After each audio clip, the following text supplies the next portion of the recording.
চট্টগ্রাম বিশ্ববিদ্যালয়ে শিক্ষার্থী ও স্থানীয়দের মধ্যে আজ আবারও সংঘর্ষ হয়েছে। এতে বেশ কয়েকজন আহত হয়েছেন। এর আগে এক ছাত্রীকে হেনস্থার জেরে শনিবার রাতে স্থানীয়দের সঙ্গে শিক্ষার্থীদের সংঘর্ষ ঘটে। এই মুহূর্তে বিশ্ববিদ্যালয় এলাকায় আছেন আমাদের সহকর্মী মনরুল ইসলাম পারভেজ। আমরা এখন যুক্ত হচ্ছি তার সাথে। পারভেজ, আমরা যেমনটা জানি গতকাল রাত থেকে আসলে সংঘর্ষের সূচনা এবং আজকে আবারও সংঘর্ষ হয়েছে।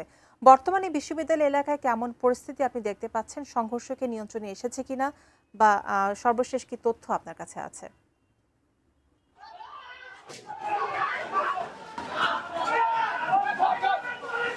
এখন সংঘর্ষ চলছে, ঠিক আমি সংঘর্ষের মাঝখানে রয়েছি। আপনি হয়তো দেখতে পাচ্ছেন যে অবস্থা কিন্তু খুব খারাপ, অর্থাৎ গ্রামবাসী পেছনে গিট মারছে, ছাত্ররা তার অপোজিটে রয়েছে, ধাওয়া পাল্টা দেওয়া চলছে। অর্থাৎ এখানে এখন যে অবস্থার মধ্যে চলছে, অনেকগুলো শিক্ষার্থীকে আমরা দেখেছি কারো মাথা ফেটে গিয়েছে এবং শিক্ষক আহত হয়েছে। এখানকার প্রক্টরিয়াল বডি দুজন শিক্ষক আমরা দেখেছি, ওনারা আহত অবস্থায় ওনাদেরকে নিয়ে যাওয়া হয়েছে। সব মশার বিরুদ্ধে সুরক্ষা দিতে এলো বসুন্ধরা এক্সট্রিম অ্যারোসল, মশার বিরুদ্ধে এক্সট্রিম সুরক্ষা।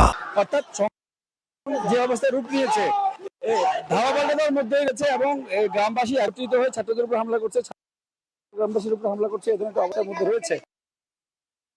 অর্থাৎ বিচ্ছিন্নভাবে ইচ্ছে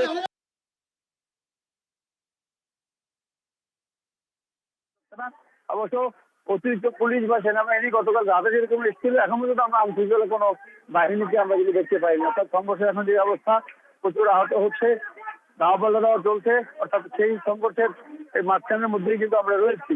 অর্থাৎ এখনকার যে অবস্থা, এটি খুব খারাপ একটি অবস্থার মধ্যে কিন্তু যাচ্ছে।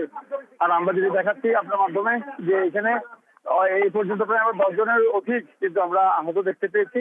আর আপনারা তো দেখতে পাচ্ছেন যে কিছুক্ষণ আগেও আমরা দেখাচ্ছিলাম, আমরা কিন্তু ঠিক মাঝখানে পড়ে যাওয়ার যে সমস্যার মধ্যে পড়েছি, যেহেতু এটি আসলে কোন দিক থেকে পাথর আসছে বা কোন দিক থেকে কি আসছে এটি কিন্তু বোঝা যাচ্ছে না, এরকম একটি অবস্থার মধ্যে রয়েছে। তবে এ পর্যন্ত আমরা শিক্ষক সহ 10-20 জন, আমরা 10 জন দেখেছি মাথা ব্যথা ফেটেছে এরকম, আর আহত দেখেছি আরো 10 জনের মতো। সবাইকে কিন্তু এখান থেকে নিয়ে যাওয়া হচ্ছে। তবে আইন শৃঙ্খলাকারী বাহিনীকে আমরা এখনো দেখতে পাচ্ছি না। এই পরিস্থিতি এড়াতে সেনাবাহিনী সহ অন্যান্য যে আইন প্রয়োগকারী সংস্থা রয়েছে, তারা যদি এই সহসা এখানে না আসে, এটি বড় ধরনের একটি আশঙ্কা করা যাচ্ছে যে এটি আরো খারাপ রূপ নেবে। কিন্তু তো আপাতত বিশ্ববিদ্যালয়ের অবস্থা খুব খারাপ, আমি আপনার মাধ্যমে আমাদের দর্শকদের দেখাচ্ছি। আর আমি একটু সেফ জোনে চলে যাচ্ছি। আপাতত এখনকার যে অবস্থা, আমরা কিন্তু মাঝখানে পড়ে যাওয়ায়